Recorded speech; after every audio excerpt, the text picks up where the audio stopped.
તો મહત્વપૂર્ણ સમાચારો સામે આવ્યા છે। સુરેન્દ્રનગરમાં ગેરકાયદેસર બાયોડીઝલનો સંગ્રહ કરતી 2 હોટલો સીલ કરવામાં આવી છે। ચોટીલાના પ્રાંત અધિકારીએ દરોડા પાડ્યા હતા, જે દરમિયાન ત્યાં મુદ્દામાલ પણ જપ્ત કરવામાં આવ્યો છે। તો ચોટીલા પ્રાંત અધિકારીની મોટી મોરલી ગામમાં આવેલી 2 હોટલ પર દરોડા પાડી સીલ કરી દીધા છે અને બંને હોટલમાંથી કુલ 5 ટાંકા મળી આવ્યા છે અને 43,000 લીટર બાયોડીઝલનો જથ્થો પણ મળી આવ્યો છે।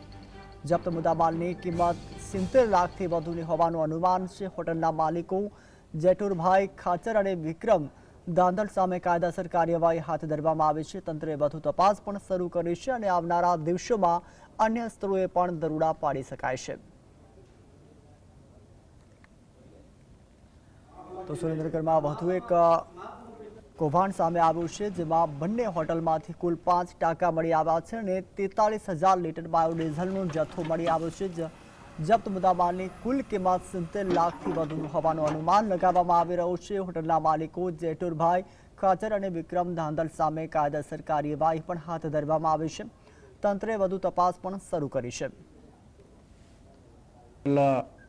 યુપી બિહાર પંજાબી ઢાબા અને યુપી બિહાર દરભંગા આ બંને હોટલ ઉપર રાત્રે 12 વાગે આકસ્મિક રેડ પાડવામાં આવેલી હતી।